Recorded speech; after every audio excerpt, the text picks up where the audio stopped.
सुनिए, आपको electrode potential हमने बता दिया था और इसके बाद आपके नेक्स्ट टर्म आती है जहां मैंने छोड़ा था ईएमएफ ऑफ द सेल। वहीं मैं आपको एक क्वेश्चन से स्टार्ट करता हूं आज। Question, calculate EMF of the Daniel cell. Daniel cell का आपको ईएमएफ कैलकुलेट करना है। Calculate EMF of the Daniel cell. Given आपको दिया हुआ है electrode potential Zn plus 2 to Zn, ये वैल्यू आपको दी जाएगी माइनस 0.076 वोल्ट और Cu plus 2 to Cu plus 0.34 volt. यह आपको क्वेश्चन में दे दिया गया। देखिए और इस क्वेश्चन को तो आप नोट कर लेना, तो आपको ईएमएफ जो है वो कैलकुलेट करना आ जाएगा। तो देखिए, पहली चीज तो कल मैंने जो आपको समझाई सबसे इंपॉर्टेंट, चाहे ऑक्सीडेशन हो या रिडक्शन, आपको हमेशा वहां रिडक्शन पोटेंशियल ही दिया जाएगा, क्योंकि हमारे फॉर्मूले के अकॉर्डिंग तो हमें रिडक्शन पोटेंशियल ही चाहिए। ऑक्सीडेशन पोटेंशियल का हमारे लिए क्या काम? तो देखो, प्लस 2 टू 0 जा रहा है, oxidation number decrease, that mean reduction. Copper भी प्लस 2 टू 0 जा रहा है, दैट मीन रिडक्शन। आपको पोटेंशियल तो एक दिया हुआ। इक्वेशन आपको पता है Zn Cu plus 2, Zn plus 2 और Cu। ये इक्वेशन आपको डेनियल सेल में हुई थी। मैंने बताया था जिंक का ऑक्सीडेशन होता है और कॉपर का रिडक्शन होता है। दैट मीन ये तो है एनोड और ये है कैथोड। और आपको अब ईएमएफ ऑफ द सेल चाहिए। कल का फॉर्मूला याद कीजिए, E cathode minus E anode. EMF of the cell is equal to cathode कौन है? कॉपर। कॉपर क्योंकि रिड्यूस हो रहा है तो उसका रिडक्शन पोटेंशियल ये रहा, प्लस 0.34 माइनस एनोड कौन है? जिंक, क्योंकि ऑक्सीडाइज हो रहा है और पोटेंशियल कौन सा रखना है? रिडक्शन दे रखा है। साइंस से पता चलता है कि ये रिड्यूस तो नहीं हो रहा है, तो ऑक्सीडाइज हो रहा है। कल मैंने बहुत अच्छा समझा दिया था। ये हो गया रिडक्शन पोटेंशियल, तो ये minus 0.76, E cell plus 3.4 minus minus plus 0.76। EMF of the cell ये प्लस में आएगा, दोनों को ऐड कर लो 1.10 वोल्ट। तो ये डेनियल सेल का ईएमएफ आपके पास में होता है 1.10 वोल्ट। ऐड कर लो आप, 1.10 वोल्ट आ जाएगा। और अगर आपने सुना है तो आप लोगों ने देखा होगा जो पेंसिल सेल है, जो वॉल क्लॉक में लगता है, जिसको हम ड्राई सेल बोलते हैं, सबको पता है उसका वोल्ट होता है, उसका ईएमएफ होता है 1.5 वोल्ट। घर पे सेल होंगे देख लेना आप, आपके रिमोट कंट्रोल का सेल। रिमोट कंट्रोल को चलाने के लिए हमें 3 वोल्ट चाहिए, तो आपने बता देखा होगा 2 सेल हम उसमें ऐड कर देते हैं। आपके एसी का रिमोट है, उसमें 2 सेल आप ऐड कर देते हो। तो किसी को चलाने के लिए ज्यादा वोल्ट कम वोल्ट, पर आप देना वो इसी के मल्टीपल में जाएंगे। आप 1.5, 3.0, 4.5, 6.0, इस रेंज में आपको 7.5, 9। क्यों? क्योंकि हमारे जो ड्राई सेल है उसका ईएमएफ होता है 1.5 वोल्ट। ऐसे ही ये क्वेश्चन तो आप नोट कर लेना, ठीक है। बाकी और तो आप समझ रहे हो, ये न्यूमेरिकल हो गया। कल मैंने ईएमएफ कैलकुलेट करने का फॉर्मूला बता दिया था। फॉर्मूला में दोनों जो फॉर्मूला है उसमें दोनों वैल्यू रिडक्शन पोटेंशियल आएगी। ये आपके पास में हो गया EMF of the Daniel cell. लाओ भाई, इलेक्ट्रोड पोटेंशियल समझ में आ गया, ईएमएफ ऑफ द सेल भी आ गया। नेक्स्ट टर्म लेते हैं हम लोग standard hydrogen electrode. Standard hydrogen electrode जिसको हम बोलते हैं SHE। साइंटिस्ट के दिमाग में एक बात आई जो आपके दिमाग में भी आ रही होगी कि सर जिंक इलेक्ट्रॉन डोनेट करेगा, कॉपर इलेक्ट्रॉन एक्सेप्ट करेगा, किसके रेस्पेक्ट में? कोई एक बेस तो होना चाहिए। तो साइंटिस्ट ने सारे मेटल के लिए एक बेस बनाया जिसको बोलते हैं हम लोग रेफरेंस इलेक्ट्रोड, कि भाई इसके रेस्पेक्ट में कौन इससे ज्यादा रिएक्टिव है, तो दैट मीन वो ऑक्सीडाइज हो रहे होंगे इसके रेस्पेक्ट में, एक रेफरेंस। और कौन इससे लेस रिएक्टिव है, तो एक रेफरेंस इलेक्ट्रोड बनाया गया और उस रेफरेंस इलेक्ट्रोड का नाम ही है standard hydrogen electrode, SHE, she नहीं है, डॉट है सबके बीच में। तो स्टैंडर्ड हाइड्रोजन इलेक्ट्रोड ये आपके पास में हो जाएगा। और देखिए कि देखा क्या होता है, कैसा एक इलेक्ट्रोड बनाया साइंटिस्ट। एक ऐसा इलेक्ट्रोड उन्होंने बनाया जो ऑक्सीडाइज भी हो सकता है और जो रिड्यूस भी हो सकता है। देखना पड़ेगा कौन उसके साथ में, तो अभी समझा देते, फिजिकल केमिस्ट्री चल ही रहा है। साइंटिस्ट ने सबने एक कंटेनर लिया, बोर्ड पे देखिए, डायग्राम को समझिए। बोर्ड में 1 मार्क्स में डायग्राम आया है। Draw standard hydrogen electrode, level diagram of standard hydrogen electrode, SH। एक कंटेनर, और इस कंटेनर में बोर्ड में देखते रहना तभी समझ में आएगा। इसके अंदर एक सॉल्यूशन फिल करा। कौन सा सॉल्यूशन है, गौर कीजिए। इसमें फिल किया गया 1MSCl सॉल्यूशन। कैपिटल M हर बच्चा जानता होगा, 11 से सिखा रहे हैं।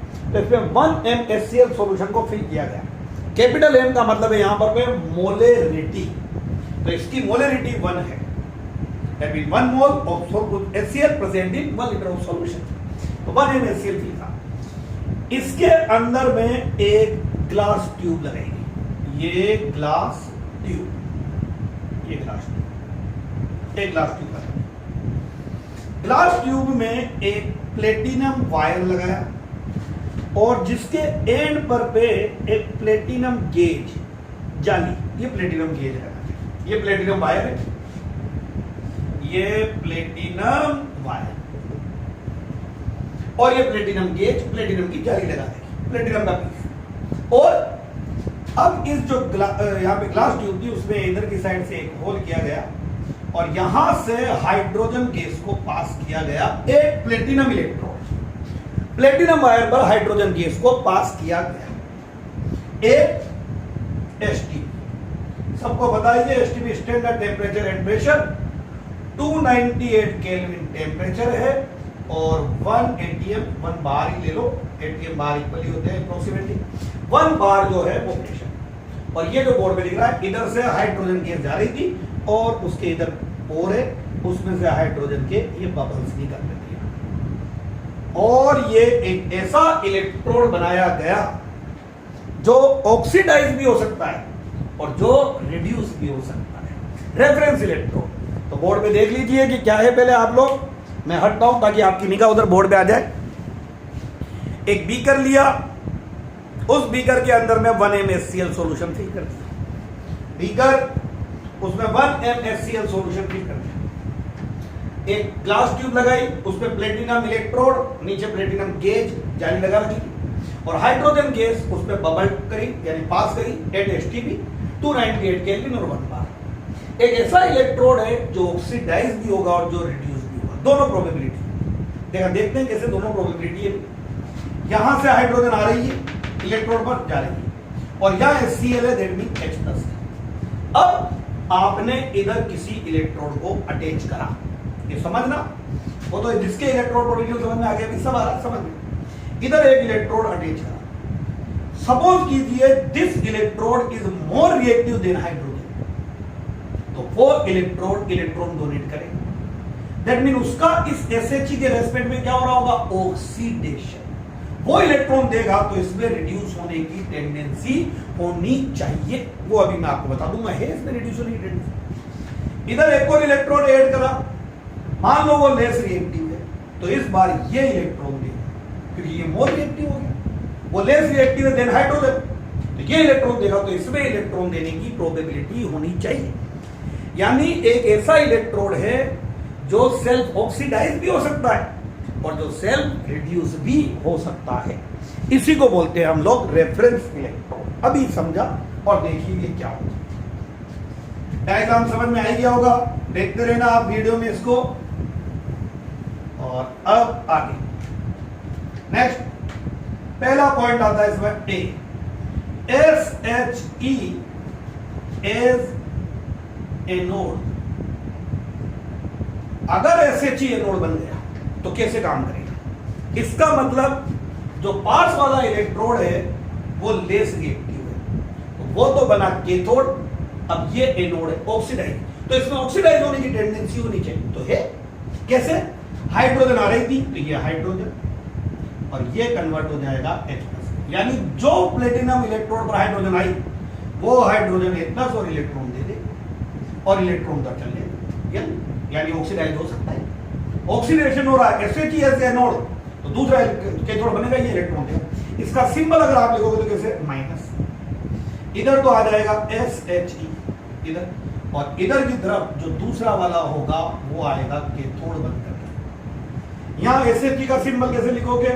प्लेटिनम पर रिएक्शन हो रही है, H2 कन्वर्ट हो रहा है H+, और इधर की तरफ सोल्ड ब्रिज, और इधर जो भी दूसरा इलेक्ट्रोड होगा वो कैथोड हो जाएगा।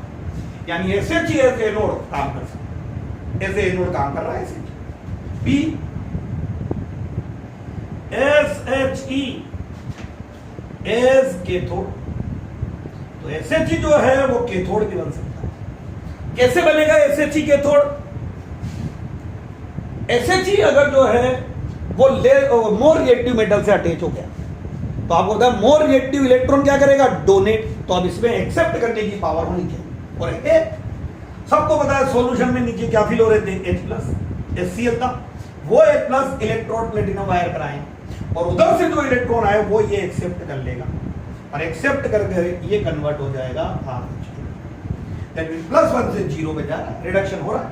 सिंबल में लिखोगे तो इधर दूसरा इलेक्ट्रोड तो बन जाएगा एनोड, और SHE, ये SHE बोलो ये आपके पास क्या बन जाएगा? कैथोड।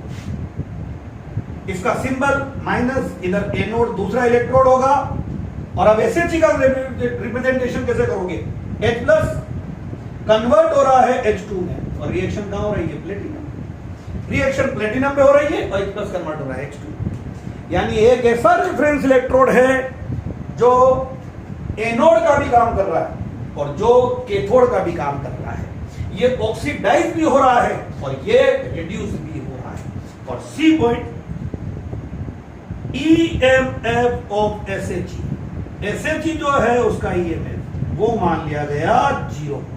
साइंटिस्ट ने बेस के लिए रेफरेंस इलेक्ट्रोड है, इसका जो EMF है वो माना उन्होंने 0 वोल्ट, तो ये 0 वोल्ट इसका है। ये SHE के बारे में पॉइंट हो गया। और आ जाइए नेक्स्ट टर्म पे लेते हैं हम लोग, फिर आपके इलेक्ट्रोकेमिकल सीरीज आ जाएगी। बस इलेक्ट्रोड पोटेंशियल से आपका सारा काम आसान हो जाएगा। आप 3rd डे वाली वीडियो जो थी वो जरूर देख लेना, उसी से आपका सारा काम समझ में आएगा। नेक्स्ट हेडिंग आती है अब आपके पास में मेजरमेंट ऑफ इलेक्ट्रोड पोटेंशियल। लाइए electrode potential, measurement of electrode potential हो गया। 1 मिनट में बताता हूं, वही कल वाला बोलता हूं। जिंक सल्फेट में जिंक रोड एक बच्चे को दिया, कॉपर सल्फेट में कॉपर रोड नेक्स्ट बच्चे को, सिल्वर नाइट्रेट में सिल्वर की रोड नेक्स्ट, कैडमियम सल्फेट में कैडमियम, क्रोमियम सल्फेट में क्रोमियम, सबको दी और बोला कि भाई इनका इलेक्ट्रोड पोटेंशियल कैलकुलेट कीजिए, इनका इलेक्ट्रोड पोटेंशियल कैलकुलेट कीजिए। निकालते हैं, लाइन सुनना, जिस इलेक्ट्रोड का इलेक्ट्रोड पोटेंशियल कैलकुलेट करना है, मेजर करना है, उसका SHE के साथ में गैल्वेनिक सेल कंस्ट्रक्ट करते हैं। Construct a galvanic cell of given electrode with SHE। Line clear? Construct a galvanic cell of given electrode with SHE। SHE के साथ उस इलेक्ट्रोड का आप जो है गैल्वेनिक सेल बना दीजिए। कैसे? एक बार जल्दी से दिखा देता हूं, बनाना नहीं है डायग्राम, बस तुम्हारी नॉलेज के लिए। ये इलेक्ट्रोड का अलग अलग बचेगा कि सर ये मेरा इलेक्ट्रोड, ओके मान लिया।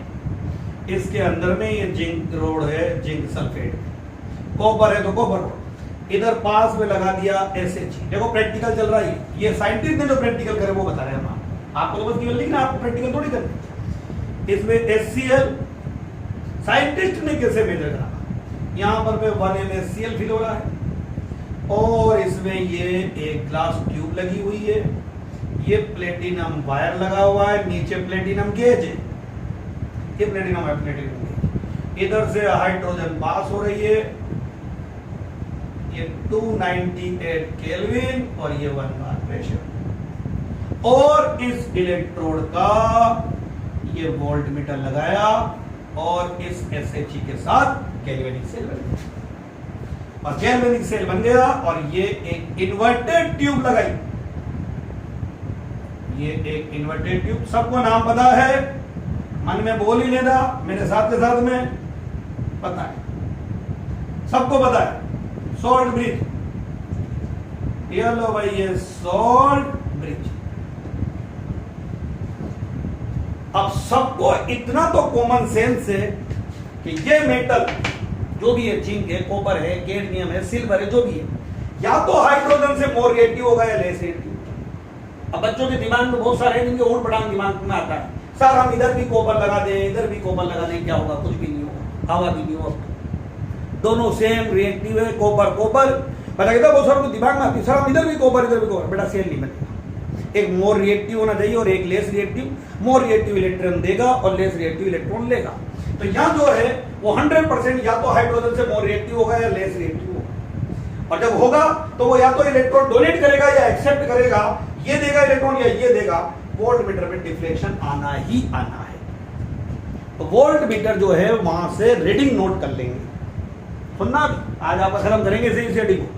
वोल्ट मीटर से आपने रीडिंग नोट कर ली तो वो तो आ जाएगा आपके पास में इस सेल का EMF, आगे प्रैक्टिकल करके, और इसी में यहां पे सर्किट में गैल्वेनोमीटर लगा देंगे। गैल्वेनोमीटर फिजिक्स में आपको दिखा देंगे सलीम सर, उसमें नीडल बीच में होती है और आप उसमें डायरेक्शन बता सकते हो। गैल्वेनोमीटर से पता लगाया जाता है डायरेक्शन ऑफ करंट, तो गैल्वेनोमीटर लगा के आप डायरेक्शन ऑफ करंट पता लगाओ। Okay, experiment. तो एक्सपेरिमेंट के लिए construct a galvanic cell of given electrode with SHE, calculate EMF of the cell and calculate direction of current through galvanometer। और अब आगे पहला point A, if electrode is oxidized, यहां लिख रहा हूं मैं, if electrode is oxidized with respect to SHE, तो आपको कल का याद है, if electrode is oxidized with respect to SHE, then reduction of potential of electrode will be negative। देखते हैं कैसे। For example, zinc is oxidized with respect to SHE। Zinc को SHE के साथ अटैच करा प्रैक्टिकल में। अब सोच लो, बताओ सर आपको कैसे पता? भाई डेटा देखिए हमने करके तो देखा, पर जिंक को जब SHE के साथ अटैच करा तो हमने वहां देखा करंट की डायरेक्शन जो थी वो थी SHE टू जिंक, और सबको पता है करंट की डायरेक्शन होती है कैथोड टू एनोड। करंट की डायरेक्शन तो कैथोड टू एनोड। तो गैल्वेनोमीटर से जब हमने डायरेक्शन नोट करी वहां पर पे, तो गैल्वेनोमीटर से डायरेक्शन हमारे पास आ रही थी SHE टू जिंक, वहां दोनों थे, कैथोड ये था और एनोड ये था। तो ये ऑक्सीडाइज हो रहा है, इसके रेस्पेक्ट पता चल गया। वोल्ट मीटर से रीडिंग ली प्रैक्टिकल से, तो वहां रीडिंग आ रही थी प्लस 0.76। EMF करंट सबको पता है, करंट नेगेटिव हो सकता है क्या? करंट कभी भी नेगेटिव नहीं होता है। अगर सेल में EMF आया तो EMF तो हमेशा पॉजिटिव होगा, सेल का EMF नेगेटिव कैसे हो सकता है? तो सेल का EMF तो पॉजिटिव आएगा। और अब हमने सेल कंस्ट्रक्ट करा, तो बोलो भाई जिंक तो हमारा एनोड है और SHE जो है हमारा कैथोड। ये रीडिंग आगे प्रैक्टिकल से हमें पता चल गया, वहां जिंक एनोड है, SHE कैथोड है। गैल्वेनोमीटर से हमें डायरेक्शन पता चल गया, तो डायरेक्शन से हमें पता चल गया कि ये कैथोड है, ये एनोड है। रीडिंग वोल्ट मीटर से हमारे पास ये सेल बना दिया हमने, फौरन देख लो भाई Zn plus 2 solve H plus, अभी थोड़ी देर पहले मैंने SHE का सिंबल बताया एज ए कैथोड H2, और ये Bt और ये प्लस एनोड कैथोड। और यहां रखा हमने E cell is equal to E cathode, सबको याद है formula, minus E anode. Cell का ईएमएफ प्रैक्टिकल की रीडिंग से 0.76। कैथोड कौन है यहां पर पे? एसएचई, और एनोड पर पे है जिंक। और सबको पता फॉर्मूले में हम उसका क्या लिखेंगे? Reduction potential. फॉर्मूले में तो रिडक्शन पोटेंशियल लिखना है हमें, उसका फॉर्मूले में तो हमें रिडक्शन पोटेंशियल लिखना है, तो लिख दिया। सबको पता है ईएसएचई की वैल्यू भी थोड़ी देर पहले बताया 0, तो ये हो गया आपके बाद में 0 माइनस ये जिंक का रिडक्शन पोटेंशियल। कौन सा साइन आ रहा है? माइनस, दोनों साइड माइनस लगाया, तो ये तो हो जाएगा प्लस और ये माइनस, तो ये जिंक का रिडक्शन पोटेंशियल ये हम लोग माइनस में हमारे पास आ जाएगा। तो ऊपर से बोलता हूं, if metal rod is oxidised with respect to SHE, तो it has negative reduction potential. For example zinc is oxidised with respect to SHE. किससे पता लगा? गैल्वेनोमीटर। सर्किट में हमने गैल्वेनोमीटर लगाया, डायरेक्शन आ रही थी करंट की एसएचई टू जिंक, दैट मीन हमें पता डायरेक्शन ऑफ करंट होती है कैथोड टू एनोड, तो ये कैथोड और ये एनोड। वोल्टमीटर से ये रीडिंग आ गई, सेल बना लिया और ईएमएफ की वैल्यू रखी, कैथोड एसएचई और ये जिंक, और जिंक का जब हमने पोटेंशियल निकाला तो रिडक्शन पोटेंशियल क्या आ रहा है? नेगेटिव। इस तरह से हमने जिंक इलेक्ट्रोड का रिडक्शन पोटेंशियल निकाला। एक दो के और आपको निकालने बता दूंगा, कल बताता हूं नेक्स्ट वीडियो। ओके।